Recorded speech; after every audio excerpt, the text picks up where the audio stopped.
On today's show, the DARPA Robotics Challenge just got a lot more interesting, and we'll explain why. Harvard's going to help you find aliens. It's Harvard is going to help you find aliens. Harvard. And Japan threw the most adorable little press conference ever with robots. Kawaii. It's Tomorrow Daily.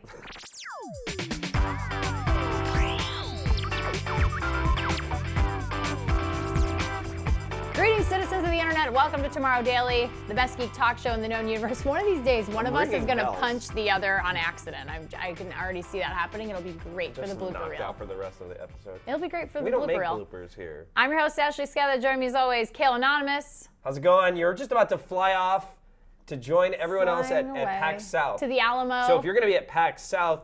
it's in the basement of the Alamo, Pax South. What? No, it's a Pee-wee joke. Remember, Pee-wee goes to get his bike at the basement of the Alamo, and they all laugh at him. Totally missed that one. Man, sorry. I was really excited about that one. But Pax South is a huge gaming/nerd convention that you can go check out. And if Pax you're in South Texas. is new this year, so it's San Antonio, because usually they do Pax East in Boston and Pax Prime in Seattle. But you're not just going as a tourist; you're going for your charity. Yeah, I'm a board member. Are we allowed to talk about that? Yeah, we can. I'm a board member of Take This, which is a charity dedicated to mental health awareness for gamers and people who write, game journalists, all that stuff. And we have this really cool thing at PAX where we do an AFK room, so people who feel very overwhelmed or maybe you just need some quiet time can come to the AFK room and relax for a little bit. And there are also mental health professionals on hand to talk to you if you need to talk to somebody. That's super cool. Yeah, I like it. And you can go to takethis.org, and that's our charity. You can check it out. I'm really proud of it. Yeah, proud to be a part of it. It sounds cool. I'm glad you're involved with that. All right, so I'm also glad you're involved with the headlines. Yes.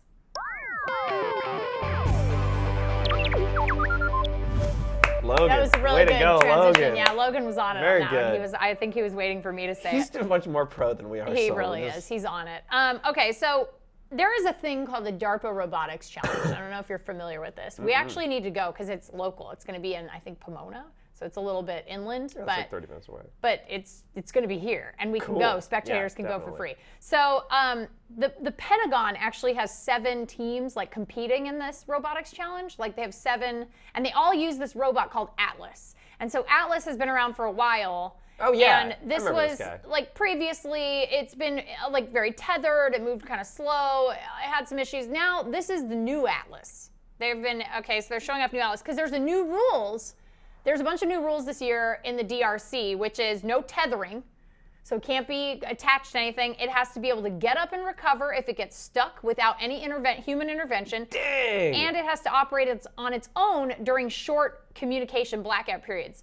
And the reason why is because the theme this year is search and rescue. So they're if there's a communications breakdown, let's say you're in an earthquake zone and there's no cell service or there's no communication at all, just electronic communication.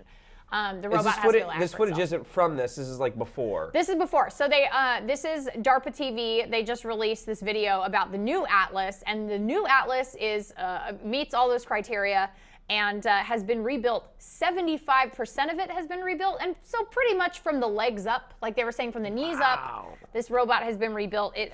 It's lighter now. It's got farther range because it uses less energy. It has more dexterity. It's quieter. Apparently, the teams had to use hearing protection to be around the robot before, and now they don't. So they don't need a. That's a big hurdle to jump. That is a pretty big. That's a pretty big bonus there. And so yeah, each of these 7 teams has to use Atlas. They'll start with Atlas, and then they have to sort of differentiate it in their own way to compete in the DARPA Robotics Challenge. Quickly, can you explain why the Pentagon is doing that? Well, so. Okay, so DARPA and Boston Dynamics is now owned by Google. But before, Boston Dynamics used to work very closely with DARPA, and DARPA is sort of a government-funded robotics. Yeah. So I would imagine this is sort of a way to get their robotics people into this robotics challenge and to make them, make search and rescue robots, things like that. I don't think it's no robot president. Yeah, not yet. I mean, well, who knows? I mean, we always say whatever we think of or what's out there is usually 50 years behind what most governments have available to them. So I don't know. Who knows? It could be that we have maybe Barack Obama is a hologram. I don't know. Everything makes sense now. It's all coming together. It's not his term isn't coming up. His batteries are running out. Batteries are running out. It's gonna be over soon. But yeah, so that's what they're doing over at DARPA, and then I believe. When does it end? When can we? I think the competition is in spring or early summer, so it's like May. I want to say it's May. May. Okay. Yeah. It's in a few months. They have a few months, but it's not like a year from now. It's soon. They only have, I think, 134 days. They have a countdown on the website. It's like 134 days to DARPA Robotics. Right Challenge. on. So, all right, anyway. Let's get started. All right, so meanwhile, while that's happening, Let's search for aliens. You're going to be able to take a class to search for aliens presented by none other than Harvard. Harvard. Yes. So basically, this is a free course that you can take online, and it combines astronomy, chemistry, planetary studies, and biology. Ooh, I like that. In a class called Super Earths and Life by Dmitry Sazilov, professor at Harvard. Professor Dmitry Sazilov. So the goal. Yeah, what's the point of this? Because here's the thing. Like, I am certainly no scientist or an astronomer of any kind. You could have fooled me. The goal here is to give facts that will help students learn more about alien life, how we look for it, and how it relates to our place in the universe. So it's going to be, you're going to help you on your searches for super Earths, exoplanets, and life elsewhere. Oh, I dig this. I like that it's free, you were saying. It's absolutely free on a site called EDX, the EDX platform. So if you're interested, you can go to EDX. Oh, I've heard of EDX. So this is actually a platform where a whole bunch of like world's top universities offer free classes, like for different things. Yeah, I was getting to that. But if you don't want to take it, you can donate to them, and as little as $5. So they can decide whether or not to make this like a normal course at Harvard. So it starts February. It starts in February 10th. Still have time to register. Yeah, you still have time. Here's the thing. Lasts for 6 weeks, 5 hours a week. So it's gonna take some time, but you gotta dedicate a little time. new course. This is something that Harvard hasn't done before. And I really like that they're sort of interesting. like testing this out as like, oh hey, let's offer this as free and then just kind of see how it goes, see how everybody feels about it. I took out of this. I went to EDX. It's the first time I've ever been there to that website. It's really interesting. A lot of different courses on a lot of things that you should just check it out, see if there's anything that interests you. But I'm a this big one's fan of free. that, being able to learn for free. Like, why not? Yeah, why not? Exactly. I mean, Knowledge is that's power. pretty cool. Knowledge is in fact power. That is and absolutely power true. helps you punch people. That's also true. With your brain. With your brain. So, punch people with your mind. So that's pretty cool. The course again is called Super Earths and Life. If you end up signing up for it, please let us know. Yeah. We'd love to hear what comes of it and what you learn. So that actually brings us to our hashtag of the day. I hate when you do that. I know. Just sneak Hashtag it up on TD me. class. And I want to know, and I think that you guys are going to come up with some really good stuff. What kind of future class would you want to learn if it was available right now? Like about the future? Just, I mean, anything that's like sort of in our realm. So like, would you want to learn about robotics? Would you want to learn about how to, how to spot exoplanets? So this class is geared toward finding alien life out in outer space. Here's mine. I would want to learn, like in Ender's Game, how to do like battles in like zero gravity. Do you remember in Ender's Game where they float around and they like shoot? Yeah, and like they have to learn how to move their bodies to like land on certain things. Inception. Yeah. Just in case the world starts spinning, because there's no up and down, so you have to like learn how to exist. Spatial awareness. What about you? I think I would want to know. This is going to sound really dorky, but I think I would want to know just oh God, I think I would want to know how to create my own 3D printer. Like I feel like I would want something. I would want to learn the how from scraps? Yeah. Oh, that's kind of cool. Yeah, like how to use everyday household items and turn it into a 3D printer. I like how you don't want to learn how to use a 3D printer. No, I'll figure that out. That's fine. But like, I feel like I could really if I could just put some like, oh yeah, okay, I got this old like printer spool, and you get this, and you put it all together, you make a 3D printer. That's DIY I'm always impressed. 3D printer. I'm always impressed by people who do this on the internet. They're just like, oh yeah, we threw a bunch of like weird stuff together. We made this like random thing that can work my refrigerator print in plastic half. things. Yeah, exactly. So I'm always fascinated. What was the first thing you'd print? I'd do a food printer. You'd print a printer. You would build a printer, print a printer. To make food. You are in an endless loop here. I am. You're inceptioning yourself right now. So. It's just there's different layers of your printer That's all. And Listen, then I'm just like print a little Exhibit. printer. You put a printer in your printer so you can print while you print. If you print an Ashley and then it wants to print a printer, then I'm done with this show. I'd print a I'm tiny outta here. kale. I'd print a tiny kale. I'd carry him in my pocket. A little wherever I kale, went. they'll be like, hey, you're making too many printers. That's exactly Okay, right. all right. Exactly right. Okay, so our last story today of the week, I guess, because it's Thursday. Aw. I love this so much. It makes me like a little bit like, oh, sweet, this is adorable, but it's also a little creepy, so be prepared. This is from an Osaka-based company called V-Stone. They introduced a new pair, these two little robots here, little cute, little adorable baby robots. Or creepy, depending on Or your super fears. creepy murderous robots, depending on your phobias. They introduced these robots at the Miraikon Tech Museum in Tokyo. And here's the deal with these two robots. So they're talking to each other right now in the video, but V-Stone introduced them to reporters by using another pair of larger androids, like humanoid androids, the robots. Robots introducing robots. Robot ladies introducing these two robots. Oh my God, here we go with the Inception. And these two robots had a conversation with the two bigger robots. What can they say to each other? What's the conversations consist of? So they had a whole bunch of weird kind of contextual conversations about different things, but the point of this is that they were saying these would make nice little sort of robotic companions. I think one of the things they mentioned was the possibility of one of these talking to an elderly person in Japan who came home, they were alone, because there's a very aging population in Japan, and there's actually, this is kind of an issue that Japan is facing, is they're not having enough people have babies right now. And so there's been a very big shift into just aging population without a lot of replenishment on the low end with kids. So they were saying that they're going to have this really big older population in Japan, this sort of elderly population. They were thinking these robots may make good companions, might be helpful for reminders and different things like that, telling the weather, sort of little companion bot for your coffee table. Yeah, we should totally expect more of this from Japan. They're definitely going to beat us to the companion. I totally mean, they love made this. Tamagotchi. That's Remember true. that? That is true. They did. But they were called Sota and Commu. They talked to each other. They talked to the bigger robots, which were like those full-size lady robots that you see. Oh yeah, with, those terrifying nightmares. They yeah. are They are truly. I saw that it was like, hey, you have mail and all this stuff.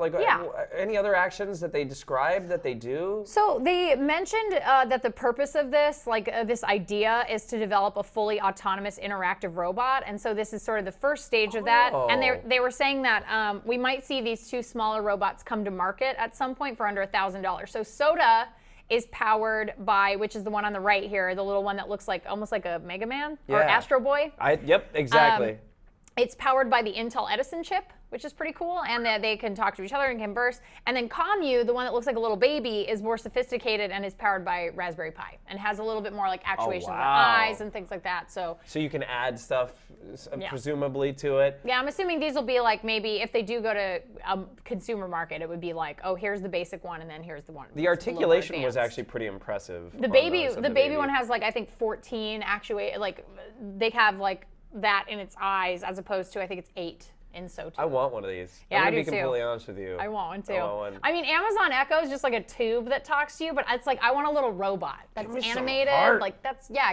Put some heart into it. Not to veer off a little bit, but you remember those little robots that we were given at the Geekies, the little one that has moods? Yeah, they have moods and stuff like that, and I got really addicted to when I was oh, man, can't believe that happened in the game, and then I'd make him sad. Yeah. He'd be and he's sadness. And I'm see? I need friends. Feels like I just need some friends, and I'm gonna need them. I'm gonna need them to come via robot because meat friends are not happening. Yeah, meat friends. All right, guys, we're gonna take a quick break. We're gonna be right back with a round of Into It because it's Thursday and we're excited about stuff. And then, of course, your user feedback and our phone target for the day. So don't click away. It's Tomorrow Daily.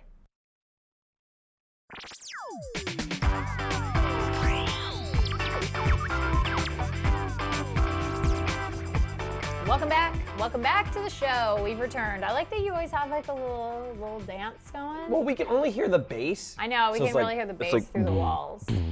So, yeah. So Kale gets really into it. I get into it. That's my Into It this week. What's the yours? bass in the wall, yeah. It's Thursday, which means we like to tell you guys all the stuff we're super excited about, so this is Into It.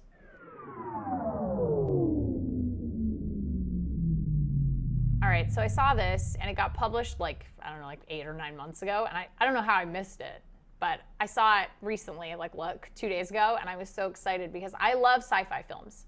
Oh yeah. Old sci-fi, new sci-fi, it doesn't matter. Love middle range, weird 50s B sci-fi, B movie sci-fi. I love it all. It's great. And this really awesome video went up. Oh! And it is the history of sci-fi films in 4 minutes. And it's like this really great compilation of all of these fantastic. So it goes in order then? They had Louis Buñuel there that we just saw. Yeah, I think it goes in order by time. And so it's got so many great sci-fi moments, films. Oh man, this brings me back to my childhood in the 1930s. In the 30s, yeah. I know, when we were just getting out of the flapper era. Yeah. We were just trying to figure out ourselves. Frankenstein. Is it all movies, or do they show TV too? Like, is they Twilight Zone? No, it's film. Okay. Specifically sci-fi film. So there's a lot of really great stuff, though. It's like they've got Indiana Jones and Signs, and it's Spaceballs. Yeah, that must be Star powerful. Wars and all that so stuff. Do they have like music, or like what's the? They run through it, like you can hear the audio, and I want to say I watched it 2 days ago, so I can barely remember because my brain is not fully functional. Right. But I want to say they put like a little bit of either sound effects or music underneath it, but you can hear. Predator, yeah. I really love this. I think it's so great. I love that I've seen every single one of these. No, I was watching it and I'm like, okay, I feel really good about my sci-fi movie cred because I've seen like pretty much all. But now you know homework if you're watching it and you don't recognize. No, and that's the cool thing. It's like if you love sci-fi films and maybe you see something in that compilation which is how I felt. There was like maybe like 3 or 4 things I saw in there. I'm like, gosh, I don't know what that is. And then I kind of like did some research and I'm like, okay, I have to see this. And there were like movies from like the 30s. Oh yeah. So. But I really liked that. I thought it was really cool that somebody kind of put that together. That's really cool. Are you gonna put a link somewhere so people can see it'll be in our show notes, it's an article, but we'll also have. What's the title again, just in case? It's called A Century of Sci-Fi in 4 minutes. And if you go to our Tumblr, we have a direct link to the article that has all of our show notes. I keep forgetting we have a Tumblr. Yeah, so I always put the direct link to our article instead of just the video, so that way people can see all the links to all the stories. Oh, okay, yeah. So if you go to the Tumblr, that's the easiest way to get to that article page. Otherwise, you have to really dig through our river on CNET, which can be a lot because we publish a lot of stuff every day. If you just go to tomorrowdaily.tumblr.com, you can click on the most recent one. And you can look at the photographer of the day, too. We always put up the photographer of the day. Okay, cool. Yeah, that's great. You're famous on Tumblr, photographer. You are famous on Tumblr. Okay, so my into it, I had a problem when I was talking to Logan. He was like, what are you into? And I was like, I don't know. I just finished a bunch of stuff. I just finished the Saints Row game. Yep.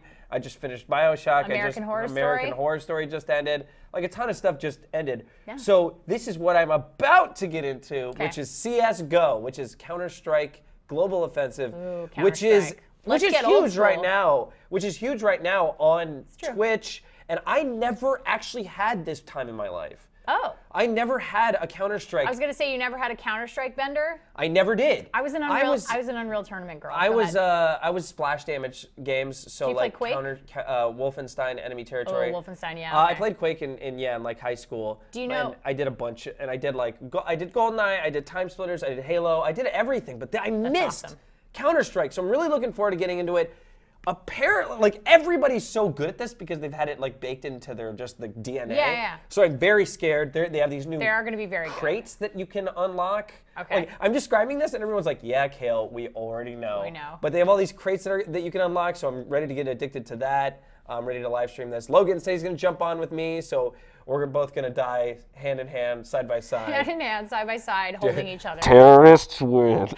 Logan and Kale lose. So that's what I'm about to get into. Delightful. We should if a bunch of you are playing, we should get like a whole Tomorrow Daily group. Yeah, you should follow Kale on Twitter and see what he has going on, because I'm sure I tweeted out. He'll wrangle you all like cats. You're not a CS:GO player, right? That's not your jam. You have a lot of jams, but that's I have a lot of jams. But fun fact, I used to play Unreal Tournament professionally. I was signed with a league a long time ago. But yeah, that was the thing. Did you trash talk? I imagine you were a trash talker. No, I lost a lot because it was against a bunch of dudes who literally spent 18 hours a day playing Unreal Tournament. Yeah. But I did okay. I wasn't great, but I was good enough to get signed. Is there videos up somewhere? I don't think so. No, this is like pre-YouTube era. Sorry. I've had a very weird life, you guys. That's all I'll say about it. Well, from the weird to the pretty awesome, it's time for your user feedback. All right, so this is the HoloLens. This is the HoloLens feedback. We asked you guys to use the hashtag TD HoloLens. Tell us what you'd be using for. You guys came out in full force for this. Yeah, names, this is a powerful Twitter one. handles I've never seen before. You guys were really excited about this. Welcome to the club. So, very first one though is from Josue, who says, unrelated to the HoloLens, but the only reason I made this Twitter is to use your hashtag. Keep up the good work. Yes, welcome to Twitter. You're gonna waste a lot of time. Congratulations. Yeah. Adam wrote to us and said, I would use HoloLens to compare the virtual versions of new products to real objects that I already own. Whoa. Love that. Whoa. That's a good one. That's an incredible answer. That's using your brain. That's incredibly savvy. You don't need a Harvard class, my friend. Oh my God. You are already a doctorate all right. of scienciness. Chris wrote to us and said, pair it with Siri or Cortana, and boom, one step closer to my very own Jarvis. Throw a little Hot Rod Red in there. Like that. Yeah, I did the quote. I did the quote. Little RDJ? Little RDJ there? That's incredible. Yeah, they're gonna do the voice interaction. I'm Didn't sure. They I'm sure they have it. I don't think it's loaded into HoloLens. No, Okay. but it's all over Windows 10. Cortana's everywhere in Windows 10. Yeah. Rahul wrote to us and said, I see it being most useful for education. How-to videos will be redundant. Imagine learning how to fly a spacecraft. That again, using your brain there. I love that because it's like you're seeing it and doing it. You don't have to just watch a video and then hope you get it right. Do you remember that episode of The Simpsons? Maybe you do, maybe you don't. It was like the school had gotten budget, and so they were like, what do you want to spend it on? And Lisa was like, we need to get like this virtual thing. She puts it on, and it goes, hello, Lisa, I'm Genghis Khan. Come, join me. Yeah. You'll kill who I kill. You'll eat who I eat, and pillage the towns I pillage. It'll be like that. That's exactly what you want. So yeah, education's a great. See, I love education. You could go back in time. You could see like a Roman Empire as it used to exist. Like you could walk through Rome in like 2000. I love all of this. Okay. I love that nobody's like, I'd go cow tipping. Like, they're all smart answers. Well, Barney wrote to us and said, seeing my virtual girlfriend walking around the house, LOL. You know what? You get points for honesty, Barney. You admitted she was virtual. You get points for that. I'll give some points for that. That's honesty points. I'm not going to make a comment on this one. All right. MS wrote to us and said, I would really like to play first-person shooter games like BioShock Infinite and Skyrim using the HoloLens. Love that. I can't imagine playing like Fallout, though, or Doom. Yeah. Nope. I would end up with severe psychological trauma if I played like Doom. You could play those with the Oculus. With Oculus, yeah. So, I mean... But I mean, like, oh, you know what I was just thinking would be amazing? Is, you know that app, Run Zombies Run? Have you ever heard of this? Yes. Yeah, where they like play. Actual zombies? So, well, I'm saying like, you basically, you put on your HoloLens if it was lighter weight than what they have, but you put on your HoloLens and as you're running, it's like you hear the cues, you have the cues to sprint and do things or whatever, and then it also you can see like stuff running. Yeah, so the first time you start swinging and while you're running hit somebody, oh boy, that wouldn't be good. But yeah, that's crazy. Terrible. I love that you went to fitness. Yeah, fitness. Very fitness good, would be very good. Augmented fitness. But yeah, so those are our user feedback, and then of course we always have one more piece of user feedback, and that's our photographer of the day.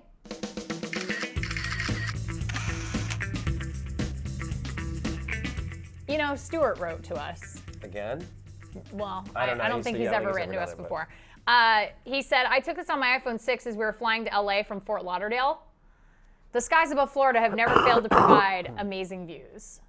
And that's incredible. It looks that like doesn't even flying. look real. That like doesn't actually flying. Yeah. It doesn't even look real. It looks computer generated. Mm-hmm. That is a ridiculous sunset. It looks like there should be like a quote, an inspirational quote over yeah, this. like never, you miss 100% of the shots you don't take. Your limits are only as big as your fist. Yeah, you know? yeah, whatever. Well, somebody make that. Take this picture. We'll put it up on we'll put it up on our Tumblr. Just take this picture and make it an inspirational quote. You even really get to pick who says quote. it. You can even you can even be like Iggy Azalea or something like that. Whatever you want. Whatever you want. I really liked what you said. I think that really your limits are only as big as your fist. Like, yeah, that's true. Your mind fist. If you're going to Harvard, it's your mind fist. What was this guy's name? Stuart. So thank you. I like the color. Stuart. Yeah, Stuart. Yeah, well played. My favorite viewer for sure. Especially a new favorite. Stuart. So rarely happens.